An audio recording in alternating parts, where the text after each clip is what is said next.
오늘도 거룩한 주일 살아계신 하나님 앞에 나왔습니다.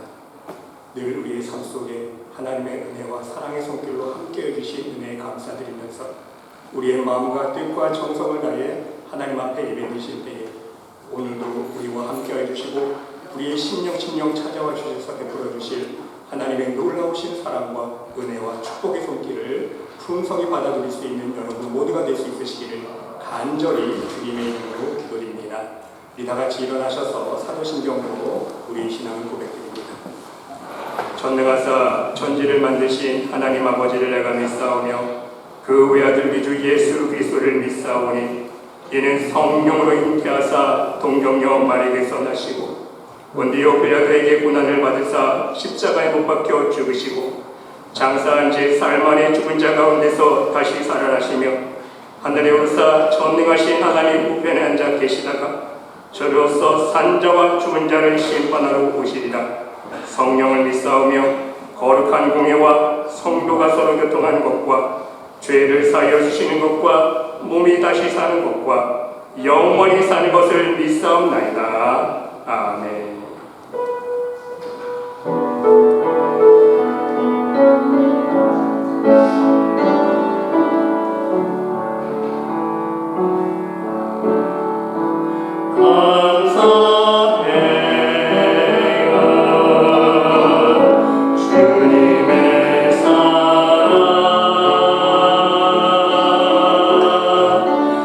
감사해요.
시편 127편입니다.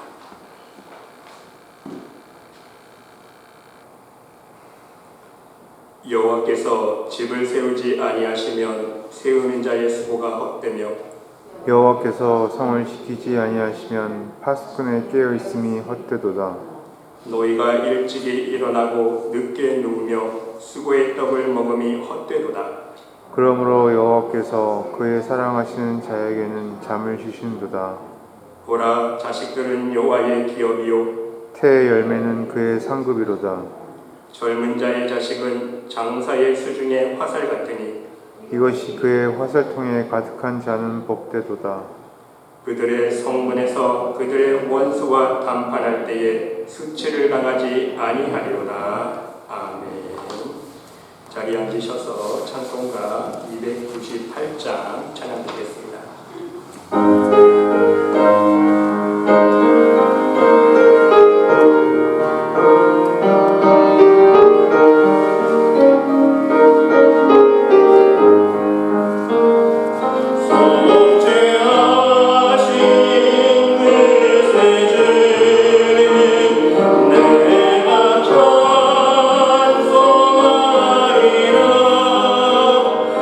내게 자유 주시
사랑과 은혜가 충만하신 하나님 아버지, 감사와 찬양과 영광을 올려드립니다.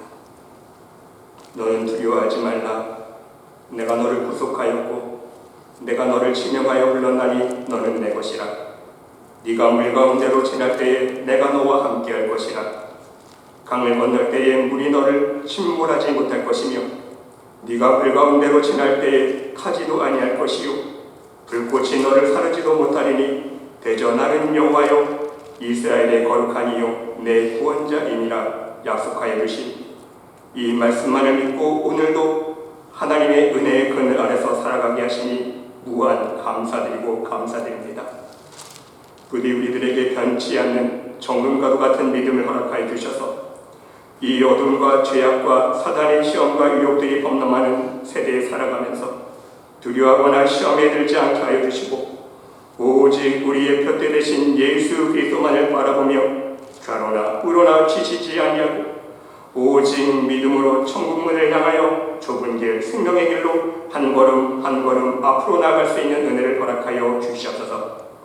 하나님, 온 세상은 계속해서 수많은 자연재해들과 극심한 전염병으로 말미암아 아픔과 고통을 겪으며 많은 사람들이 눈물을 흘리고 있습니다. 이 시간 간절히 기도드리오니 모든 고통 중에 있는 영혼들을 불쌍히 여겨주시고 그들의 마음속에 하나님의 위로와 평강이 넘칠 수 있도록 인도하여 주시옵소서.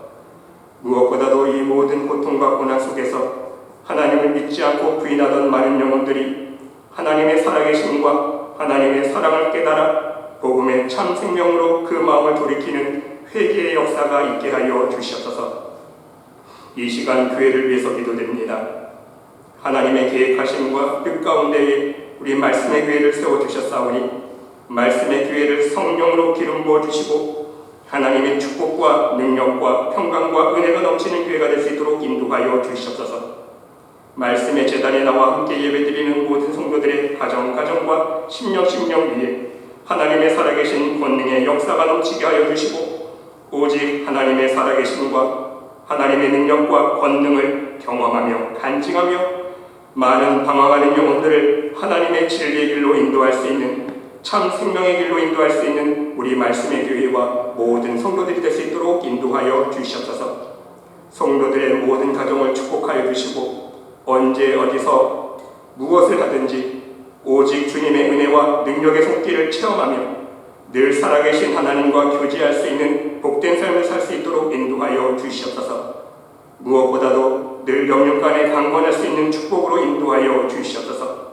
성도들의 모든 자녀들 어디에 있든지 항상 하나님께서 사랑과 능력의 손길로 보호하여 주시고 늘 하나님의 영광을 드러내며 하나님의 이름을 영화롭게 할 수 있는 믿음의 삶을 살아갈 수 있도록 축복하여 주시옵소서. 모든 성도들의 간절한 기도를 우리 하나님 귀 기울여 들어주시고 하나님 앞에 드려지는 모든 기도의 향기가 하나님 보좌 앞에 상달되어지며 하나님의 놀라우신 은혜와 능력 가운데서 이 땅 위에 귀하고 아름다운 축복의 열매, 응답의 열매들을 맺을 수 있도록 역사하여 주시옵소서. 오직 이 시간 예배드릴 때에 사람의 기쁨이 되는 예배가 아닌 하나님의 기쁨이 될 수 있는 거룩한 산 제사가 될 수 있도록 우리의 마음을 정결케 하여 주시고 우리가 하나님을 예배하는 이 장소에 오직 성령 하나님께서 임재하여 주셔서 모든 예배자의 심령 위에 하나님의 은혜가 넘치며 성령의 물결이 넘치며 상한 심령을 위로하여 주시며 하나님의 치유하심과 축복하여 주시는 사랑의 역사가 가득한 귀한 예배 시간 될 수 있도록 인도하여 주시옵소서. 예배에 참석하지 못한 모든 성도들의 심령 우리 주님께서 이 시간 찾아가 주셔서 동일한 하나님의 은혜와 능력과 축복의 손길로 함께하여 주시옵소서. 이 예배를 통해 오직 하나님 홀로 영광 받아 주실 줄 믿사오며 이 모든 말씀 우리를 구원하여 주신 예수 그리스도의 이름으로 간절히 기도드리옵나이다. 아멘.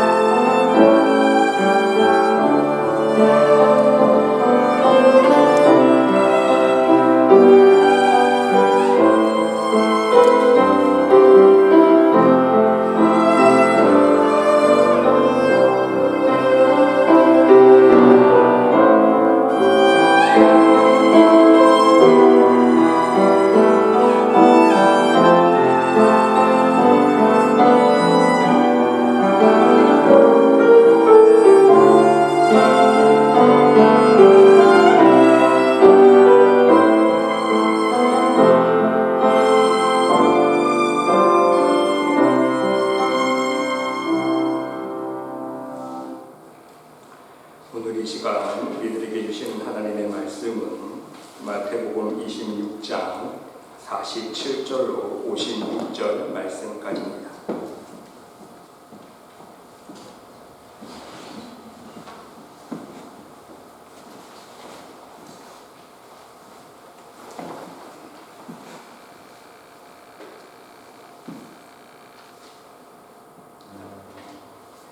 한 절씩 교독합니다. 제가 먼저 봉독하겠습니다.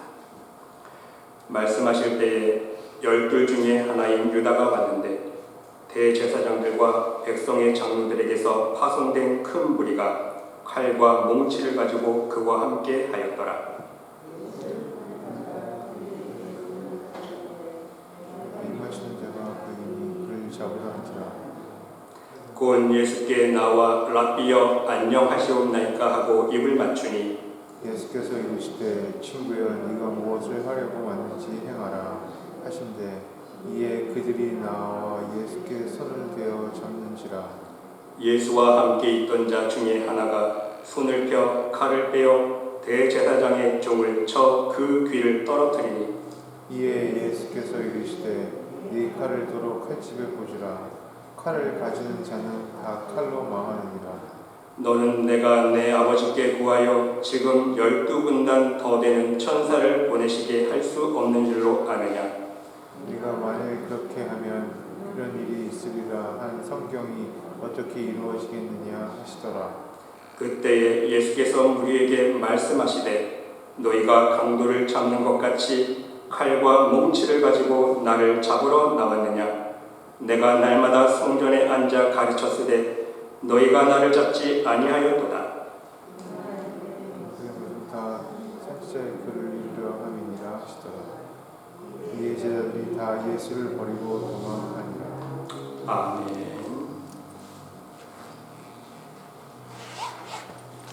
기도하겠습니다. 하나님, 오늘도 복된 귀한 성일 하나님 전에 나와 귀한 하나님의 말씀을 듣기 원합니다. 하나님의 말씀에 가입한 심령 찾아와 주셔서 오직 하나님의 은혜를 허락하여 주시옵시고 오직 그 은혜의 생수를 받아 마심으로 말미암아 우리의 영적으로 갈증나는 모든 갈증들이 해소되어지며 더욱더 굳센 믿음으로 승리하며 살아갈 수 있는 하나님의 백성들 될 수 있도록 축복하여 주시옵소서. 말씀을 들을 때에 하나님 말씀을 들을 수 있는 귀를 열어주시고 우리의 강박한 마음의 문을 열어주시사 온전히 하나님 들려주시는 생명의 말씀, 빛된 말씀, 축복의 말씀, 진리의 말씀만 우리의 마음판에 새길 수 있도록 인도하여 주시사 우리의 말씀이 우리의 심령이 말씀으로 인하여 찔러 쪼개임하고 거듭나며 하나님 모시기에 귀한 믿음의 사람 될 수 있도록 축복하여 주시옵소서. 하나님께서 함께 줄 믿사오며 이 모든 말씀 예수 그리스도의 이름으로 감사드리며 기도드리옵나이다. 아멘. 할렐루야.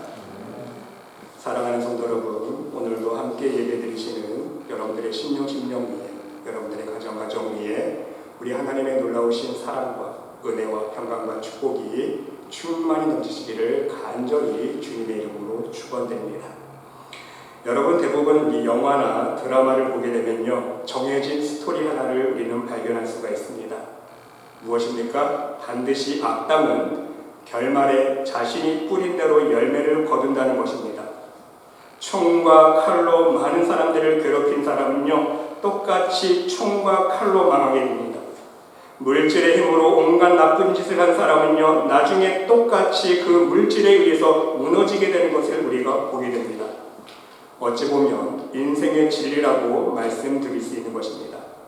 여러분, 이것을 신앙적으로 말씀드리면 말씀 그대로입니다. 자신이 심은 그대로 거두는 삶을 사는 것이 바로 인생이라는 것입니다. 자기 행위의 열매를 먹으며 자기 꾀에 배부르게 되는 것이 삶의 원칙이라는 것입니다. 그래서 오늘 본문 52절에서도 예수님은 분명히 우리들에게 말씀해주고 있지 않습니까? 칼을 가지는 자는 다 칼로 망하느니라. 그렇습니다, 여러분. 우리는 우리의 일상생활 속에서도 이 진리를 많이 경험하게 됩니다. 남의 마음을 아프게 한 사람은 반드시 자신도 아픔을 당하게 된다는 거예요. 또, 여러분, 남의 우리 속담에도요, 남의 눈에 눈물 내면 내 눈에 어떻게 된다고요? 내 눈에는요, 피눈물 난다는 말이 있지 않습니까? 사람들은 경험적으로 얻은 지혜이지만 이것이 바로 하나님의 공이라는 것입니다. 하나님의 심판인 것입니다. 내가 그렇게 당했으니까 나도 똑같이 갚아준다. 바로 사람 입장에서 사람이 갚아주라는 의미가 아니에요. 하나님께서 모든 사람에 대하여 개별적으로 그렇게 갚으신다고 하는 하나님의 공의요 하나님의 사랑의 역사라는 것입니다. 남을 억울하게 하면 내가 억울함을 당하게 될 것이고 남에게 손해를 입히게 되면 내가 손해를 입을 날이 오게 된다는 것입니다. 부메랑 현상이 반드시 내 인생의 시간에 찾아온다는 사실인 것입니다. 하나님께서 그렇게 섭리하신다는 것입니다. 하나님은 우리 인간이 상상할 수 없을 만큼 세밀하게 역사하시기 때문인 것입니다. 그것이 하나님께서 정해놓으신 인생의 법칙이기 때문인 것입니다. 그래서 여러분, 재미있는 사실 한 가지가 있는데요. 그것은 세상적으로도 사주를 봐주고 점을 봐주는 사람들도 이렇게 말을 하는 것을 우리는 알 수 있습니다. 자신의 인생을 평탄하고 순탄하게 살고 싶으면 자신의 인생에 좀 어려움이 찾아왔을 때 그것을 쉽게 극복하기 위해서는요, 인간의 도리를 다하면서 살면 된다는 것입니다. 남의 것을 훔치지 말고, 남에게 거짓말하지 말고, 남에게 해코지하지 말고 정직하게 인간의 도리를 다하면서 살아가게 되면 인생에 큰 고비 없이 평탄하게 살 수 있다고 권면을 한다는 것입니다. 여러분, 정말 하나님의 창조 질서는 오묘합니다. 이렇듯 하나님 모르는 사람들도요, 인생 속에 찾아오는 고난의 문제를 해결하는 방법을 잘 알고 있다는 것입니다. 하물며 우리 믿음의 자녀들은 더욱 하나님의 은혜의 법을 더욱 잘 알고 깨달아서 우리의 삶으로 실천할 수 있는 순종의 삶을 살 수 있어야 한다는 것입니다. 사랑하는 성도 여러분, 실제로 우리의 삶의 과거들을 조용히 돌아볼 수 있는 시간을 묵상해 볼 수 있으시기를 바랍니다. 내가 어떤 불의의 일을 당했습니다.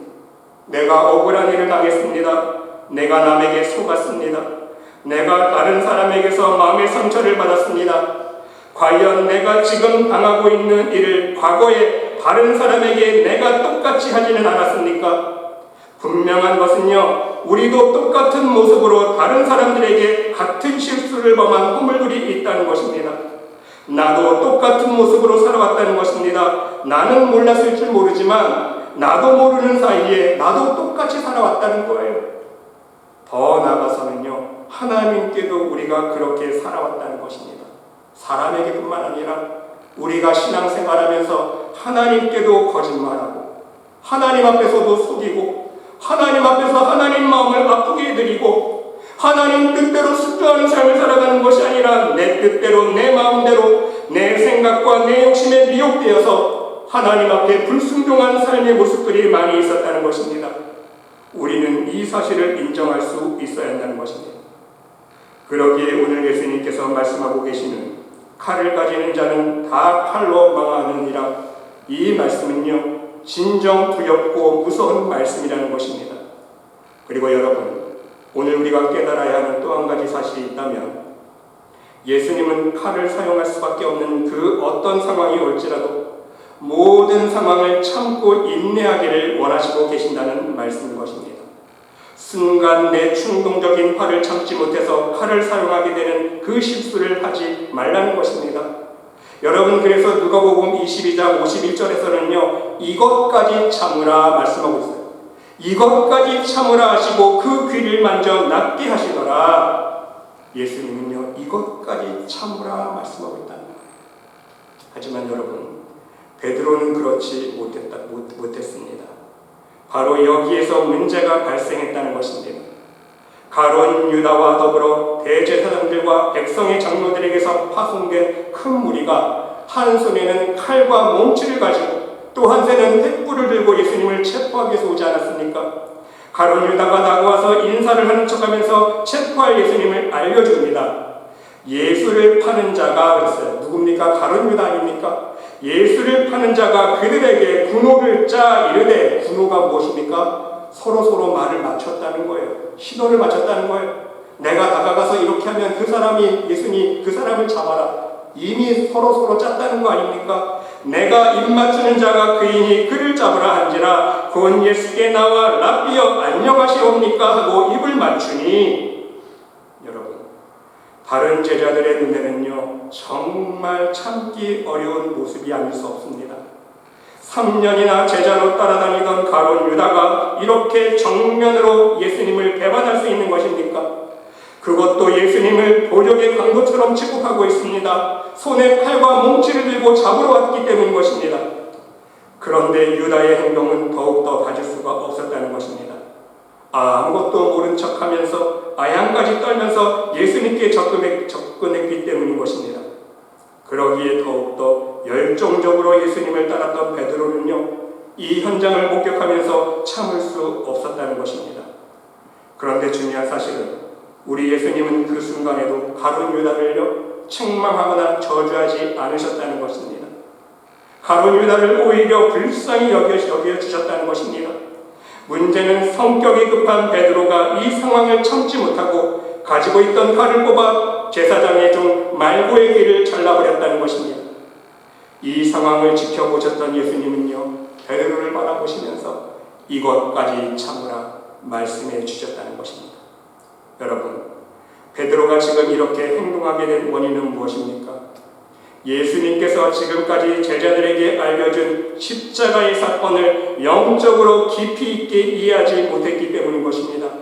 분명 예수님은요 내가 십자가에 달려 죽은 후에 다시 3일 만에 부활할 것이라고 이미 말씀해 주셨다는 것입니다. 그럼에도 불구하고 베드로는 예수님의 이 말씀을 깨닫지 못했다는 거예요. 그 영적인 깊은 의미를 이해하지 못했다는 것입니다. 그렇습니다. 우리의 모든 실수와 허물 마찬가지라는 거예요. 우리가 저지르게 되는 모든 허물과 실수도요 바로 여기서 출발한다는 것입니다. 하나님의 말씀을 영적으로 깊이 이해하지 못하고 깨닫지 못했기 때문인 것입니다. 그래서 지금 눈에 보이는 현실, 지금 내가 당하고 있는 이 상황에만 치우치기 쉽다는 것입니다. 지금 내가 당하고 있는 이 현실, 지금의 억울함, 내가 지금 느끼는 이 분노에 모든 마음의 평정을 잃게 된다는 것입니다. 그래서 주님의 말씀에 항상 거역하는 불순종의 삶을 살아가는 실수를 범하게 된다는 말씀인 것입니다. 여러분, 재미있는 사실은요, 오늘 본문의 사건의 현장에서 우리는 세 가지 신앙의 유형의 사람을 발견할 수가 있습니다. 첫 번째는요, 자신에게 불리한 상황이 닥치게 되면 도망가는 사람이 있습니다. 그 상황을 회피해버리는 사람이 있다는 것입니다. 예수님도 체포당하시고 제자들까지도 체포당할 것만 같은 그 순간에, 그 긴박한 순간에 앞뒤 살피지 않고 제자들 보시기 바랍니다. 다 예수님을 버리고 도망갔다고 기록하고 있지 않습니까? 여러분, 우리들에게 적용해보면 어떤 사람을 일컫습니까? 어떤 사람을 말하는 것입니까? 진정 하나님의 사랑을 실천해야 할 순간에 모두 외면하는 사람입니다. 하나님의 말씀에 순종해야 할 그 순간에 내 뜻대로 움직이는 사람인 것입니다. 진정 다른 사람의 허물을 덮어주고 용서해 주어야 할 그 상황에서 오히려 남의 허물을 지적하고 들춰내고 비판하는 사람이라는 것입니다. 조금만 어려운 상황이 닥치고 나에게 조금만 힘든 일이 생기면 머리로는 하나님의 말씀이 무엇이고 하나님의 뜻이 무엇인지 알면서도 정반대로 행동하는 사람이 있다는 것입니다. 두 번째는요, 베드로처럼 자신이 진짜 용기 있는 사람처럼 순간 오버하는 사람들이 있다는 것입니다. 지금 자신의 행동이 예수님을 위한 것으로 생각하고 열심은 내지만 오히려 그것이 교회와 복음 증거를 방해하고 있는 사람들이 있다는 것입니다. 진정 예수님께서 원하는 것이 무엇인지 깨닫지 못하고 자신의 의분을 참지 못하고 도를 넘어버리는 사람이 있다는 것입니다. 혹은 자신의 자랑과 자신의 의를 위해서, 내 자랑하기 위해서 도를 넘고 선을 넘는 사람들이 있다는 것입니다. 셋째는요, 우리 예수님처럼 항상 어떤 상황 속에서도 하나님의 뜻에 순종하는 사람이 있습니다. 여러분, 오늘 본문 말씀을 다시 요한복음 18장 4절로 8절 말씀으로 살펴보면요, 예수님은 자신을 잡으러 온 무리들에게 대하여 정말 태연하게 대처하고 있는 것을 우리가 알 수 있습니다. 너희가 누구를 찾느냐? 그들이 물었을 때 그들이 대답합니다. 나사렛 예수를 우리가 찾습니다. 이때 예수님 대답하십니다. 내가 예수다. 숨기지 않으세요. 떳떳하게 내가 예수다. 나를 찾았으니 이 사람들은, 이 나의 제자들은 돌아가도록 해라. 정말 영적으로 침착한 모습이 아닙니까? 마음의 평강을 잃지 않고 있는 모습이라는 것입니다. 오히려 떳떳하고 여유롭게 행동하셨다는 것입니다. 이것이 진정한 영적인 용기요 담대함이라는 것입니다. 진정한 믿음에서 나오는 용기라는 말씀인 것입니다. 또한 예수님께서 지금 예수님을 잡으러 온 사람들에게 바보같이 당하고 있는 것은요, 무능해서가 아니라는 것입니다. 무지해서도 아닙니다. 비겁해서도 아닙니다. 힘이 없어서 도망칠 방법을 찾지 못해서가 아니라는 것입니다. 말씀 그대로 그들을 대항할 능력이 없어서가 아니라는 말씀인 것입니다. 우리 예수님께서 마음만 먹으시면 당장 말씀 그대로 12군단이나 더 되는 천사들을 동원할 수 있는 분이라는 것입니다. 얼마든지 할 말이 있고 얼마든지 싸워서 이길 능력이 있다는 것입니다. 그럼에도 불구하고 아무 힘도 없으신 것처럼 묵묵히 체포당하시고 마침내 십자가를 지시는 이유는 무엇인 것입니까? 하나님의 뜻이 먼저이기 때문인 것입니다. 하나님의 뜻을 먼저 이루는 것이 예수님의 삶의 가장 최우선 순위였기 때문인 것입니다. 예수님은 분명 이 순간에 세 가지를 생각하셨을 것입니다. 첫 번째는요, 요한복음 18장 11절에 보면 예수님께서 이렇게 말씀하십니다. 아버지께서 주신 잔을 내가 마시지 아니하겠느냐. 여러분, 정말 은혜로운 고백이 아닐 수 없는 것입니다. 내가 당하게 될 이 십자가의 죽음이 하나님 아버지께서 주셨다는 믿음의 고백입니다. 가룟 유다 때문에, 가룟 유다 내 제자의 배신 때문이 아니라는 거예요. 내 사랑하는 제자가 배신해서 내가 이렇게 십자가에 당하게 되었다, 그게 아니라는 거예요. 또한 유대인 때문도 아니고 제사장들 때문도 아니라는 거예요. 아버지께서 나에게 주신 잔이라는 것입니다. 아버지께서 계획하신 일이라는 것입니다. 그러기 때문에 불평도 원망도 없다는 거예요. 하나님께서 사랑하시는 아들에게 허락하신 잔이기 때문에 예수님께서는요, 이를 온전히 이해하셨고 믿음으로 순종하셨다는 것입니다. 진정 놀라운 믿음이 아닐 수 없는 것입니다.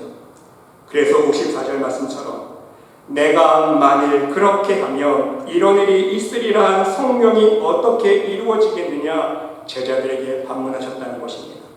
하나님의 놀라우신 구원의 계획과 섭리를 온전히 이루기 위해서 내가 지금 이 순간 내가 가진 능력으로 이 상황을 모면하게 되면 하나님의 뜻과 계획을 이룰 수 없다는 것입니다.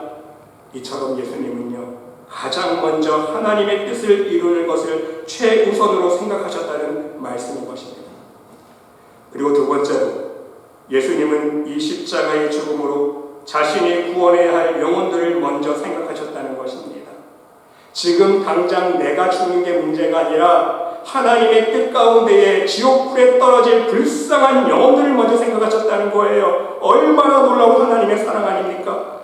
내가 십자가를 피한다면 이 불쌍한 수많은 영혼들이 분명 모두 지옥에 갈 것을 알고 계셨기 때문인 것입니다. 그렇기 때문에 십자가를 지시면서 어떤 고백을 하십니까?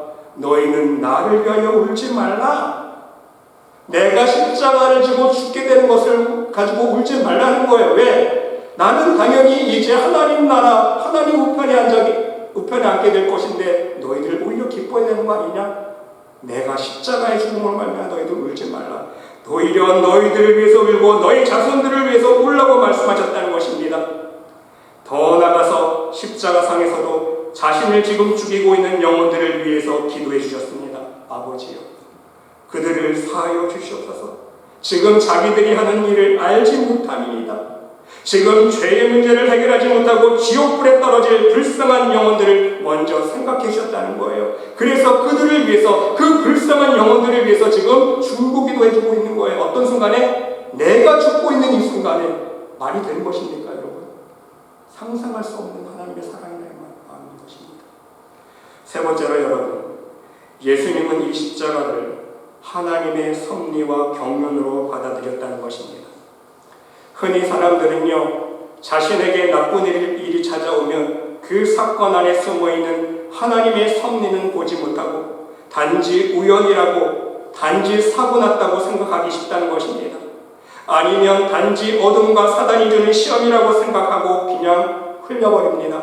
그러나 여러분, 우리는 여기서 깨달아야 할 것이 있다는 것입니다. 내가 악한 자에게 핍박을 당하건, 내가 지금 이유 없이 불의의 사고를 당하건, 그것은 단지 우연도 아니라는 것입니다. 재수가 없어서 당하는 고난도 아니라는 거예요. 그 배후에는요, 반드시 하나님의 경륜이 있고 하나님의 뜻이 있다는 것입니다.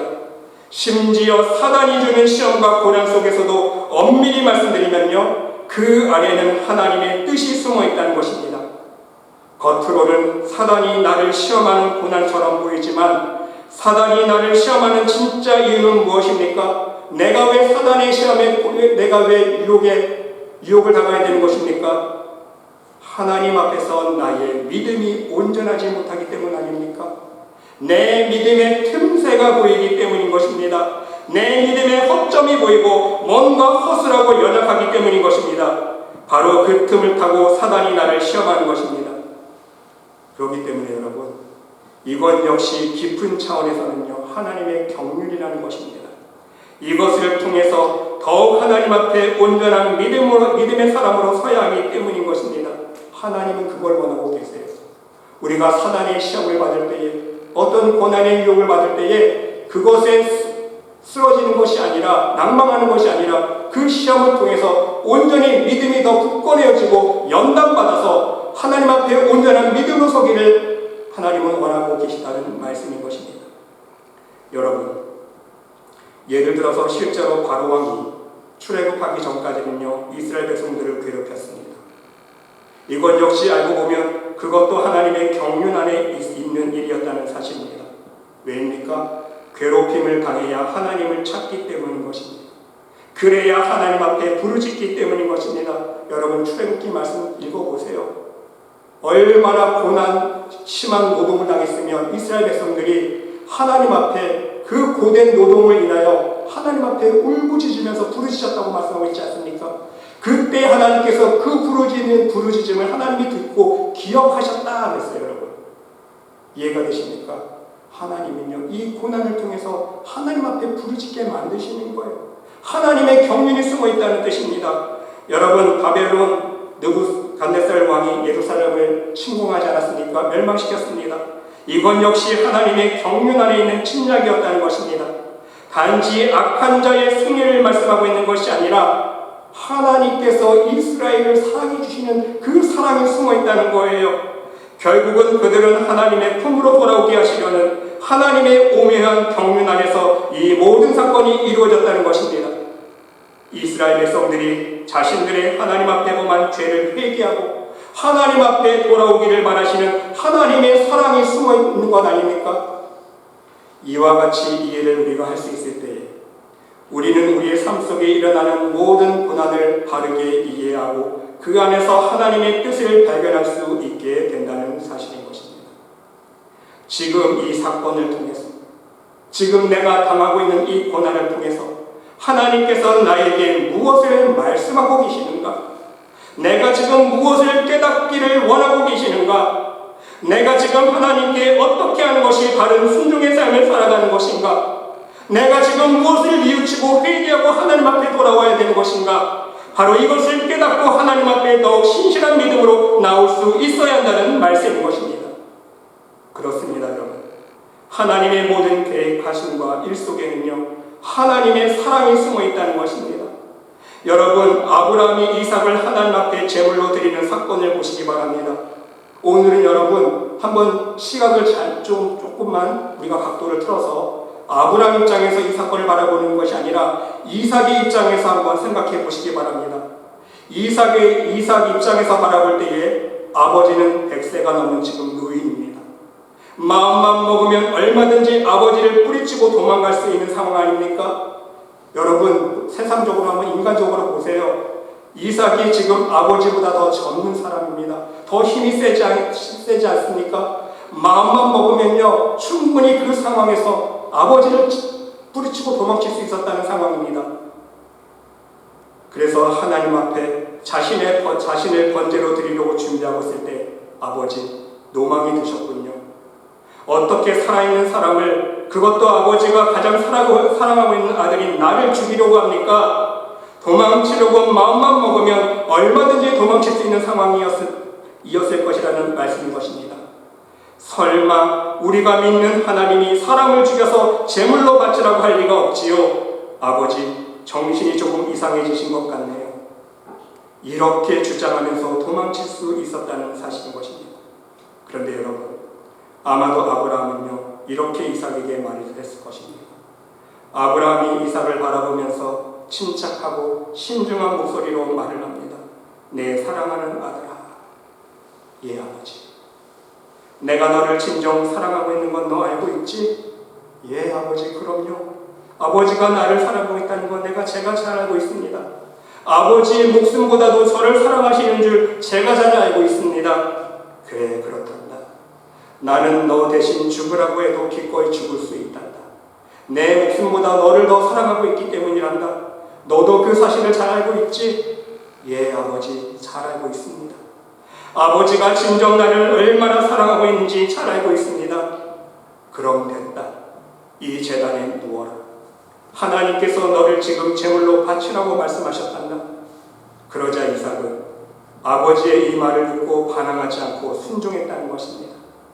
아버지가 번제단에 자신을 결박하고 칼로 죽이려는 그 순간에 반항하지 아니하고 도망치지 아니하고 아버지의 사랑을 믿고 그 제단 위에 누워 있었다는 사실인 것입니다.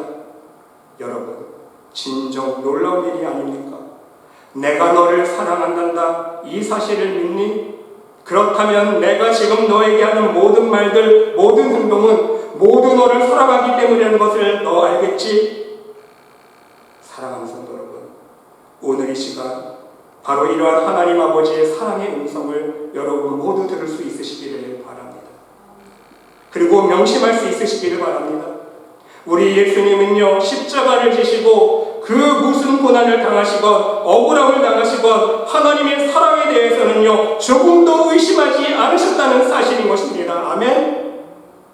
얼마나 놀라운 믿음입니까? 사랑의 관계입니까? 아버지가 나를 사랑하고 있다는 것을 확실히 믿고 있기 때문에 아버지가 지금 나를 십자가에 죽이려고 하는 순간에까지도 예수님은요, 하나님 아버지의 그 사랑을 조금도 의심하지 않았다는 거예요. 사랑하는 아버지가 사랑하는 아들에게 주시는 십자가임을 알고 계셨기 때문인 것입니다. 그렇게 믿었고 그렇게 받아들였기 때문에 그렇게 순종하셨다는 것입니다. 그래서 이 엄청난 십자가의 고난이라도 죽음까지라도 기꺼이 감당할 수 있으셨다는 말씀인 것입니다. 우리는 이 점을 명심할 수 있어야 하는 것입니다. 그러므로 여러분, 어떠한 고난에도 하나님의 사랑만은 의심하지 않기를 바랍니다. 어떠한 불의의 사고와 사건이 나의 삶 속에 찾아온다 할지라도 하나님의 사랑만은 기억할 수 있으시기를 바랍니다. 조금이라도 의심하지 말고 조금이라도 불평과 원망하지 않기를 바랍니다. 이것이 참 믿음이요 진정한 그리스도인의 모습이기 때문인 것입니다. 그러나 베드로는요, 한순간 육신적인 충동에 빠졌습니다. 하나님의 섭리를 생각하지 않았기 때문인 것입니다. 그 사건 속에 숨어있는 하나님의 사랑을 보지 못했기 때문인 것입니다. 그래서 인간적인 실수를 범하게 되었다는 것입니다. 여러분, 여기에서 발생하게 되는 문제는 무엇입니까? 오늘 주제와도 같이 하나님의 진정한 섭리와 사랑을 깨닫지 못하고 인간적인 생각으로 치우쳐 믿음 없이 행동한 우리의 모든 언행 심사 속에는요, 반드시 찾아오는 그 불순종에 대한 가시와 엉겅퀴라는 열매가 따라오게 된다는 것입니다. 바로 칼을 가지는 자는 다 칼로 망하느니라, 이 말씀의 열매를 거두게 된다는 것입니다. 그래서 여러분, 우리는 어떤 신앙의 삶을 살아갈 수 있어야 하는 것입니까? 내 칼을 도로 칼질에 꽂으라. 이해가 되십니까? 내 칼을 도로 칼질에 꽂으라. 그렇습니다.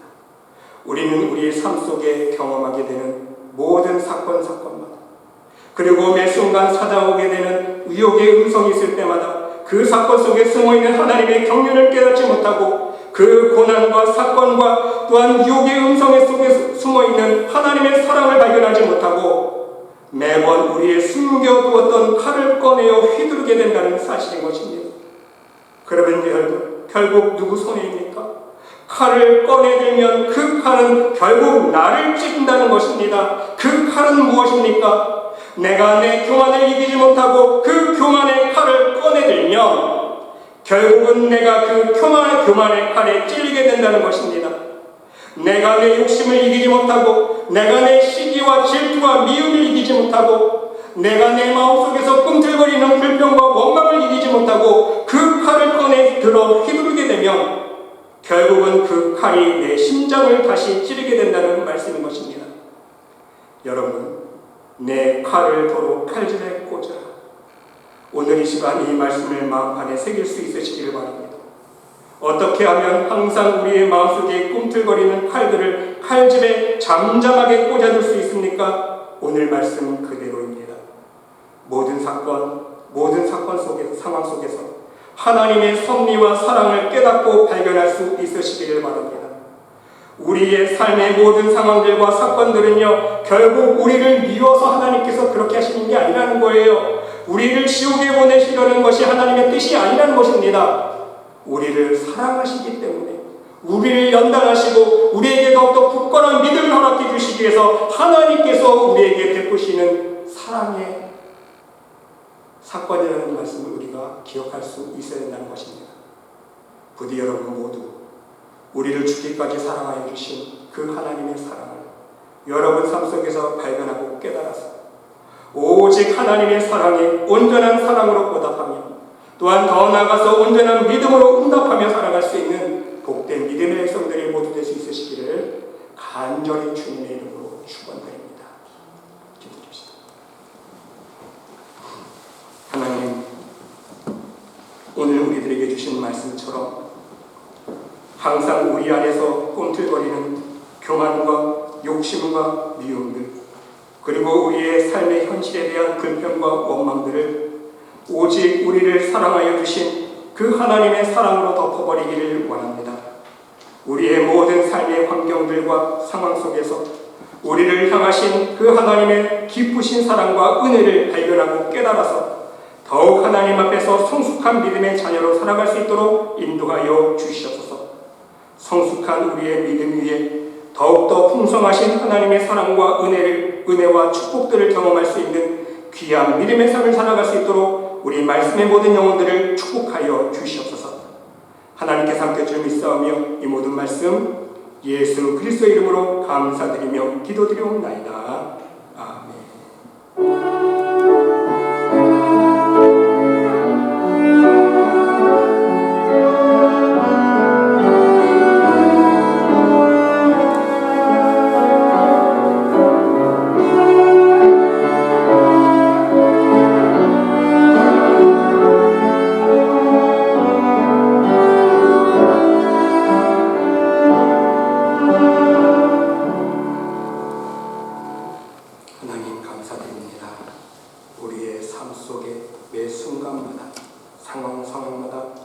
사건마다 그 안에 하나님의 사랑이 숨어있고 우리를 향하신 하나님의 뜻이 숨어있음을 발견할 수 있는 믿음의 눈을 열어주시옵소서. 오늘도 날마다 함께 해주신 하나님의 은혜에 감사드리며 빈마음 빈손들지 아니하고 하나님 앞에 기쁨과 감사한 마음으로, 그래서 하나님께서 허락하신 생명의 일부를 구분하여 하나님 앞에 올려드리는 손길들이 있습니다. 하나님, 이 예물을 드리는 그 심령 그 손길들과 그 가정들을 축복하여 주시옵시고, 이 예물을 드린 그 심령 하늘 창고마다 하나님의 귀한 상급과 멸관이 될 수 있도록 축복하여 주시옵소서. 이 예물이 쓰이는 곳곳마다 하나님 나라가 증거되게 도와주시옵시고, 오직 예수 그리스도의 이름이 전파되어지는 귀한 복음의 사업에 쓰임받는 복된 예물 될 수 있도록 인도하여 주시옵소서. 이 예물이 쓰이는 곳곳 하나님 축복하여 주시사 쓰고 써도 모자람 없는 오병이어의 기적이 날마다 일어나게 도와주시옵시고, 이 예물을 드리는 그 손길 하나님께서 날마다 축복하여 주시사 우리의 기도 속에 역사하여 주시는 우리의 삶 속에 날마다 함께하여 주시고, 임마누엘의 하나님, 여호와 이레의 하나님, 여호와 니시의 하나님을 날마다 매 순간 체험하며 살아갈 수 있는, 간직하며 살아갈 수 있는 하나님의 백성들 모두 될 수 있도록 축복하여 주시옵소서. 하나님께서 함께 줄 믿사오며 이 모든 말씀 예수 그리스도의 이름으로 감사드리며 봉헌 기도드리옵나이다. 아멘.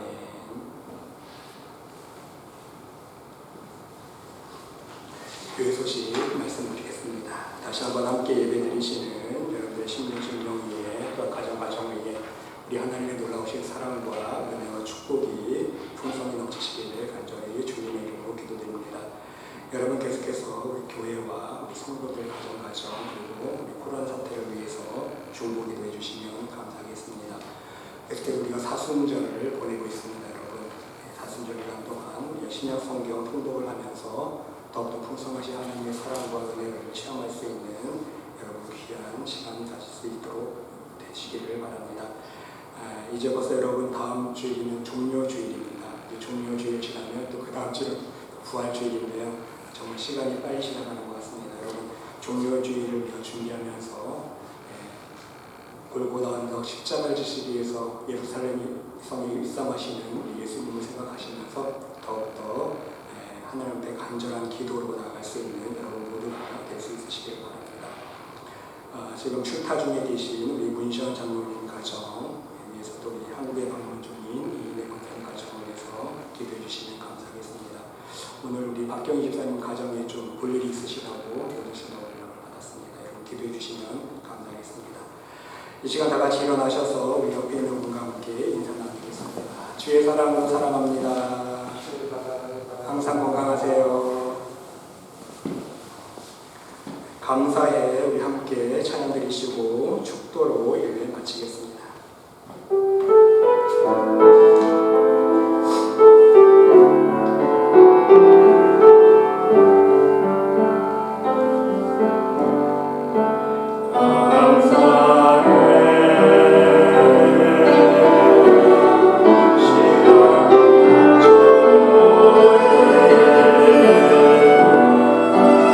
주께서 인도하시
복하심 치유하심이 이것까지 참으라 하신 예수님의 말씀에 늘 순종하며 우리의 모든 삶 속에서 늘 역사하고 계시는 그 하나님 아버지의 참 사랑과 은혜를 깨달아 오직 기쁨과 감사가 넘치는 삶을 살아가기를 간절히 소망하며 간구드리는 이 자리에 모인 하나님의 백성 머리머리 위에 심령 위에 그들의 가정과 직장과 사업체 위에 몸된 교회 위에 이제로부터 영원토록 함께 하시기를 간절히 축원하옵나이다. 아멘.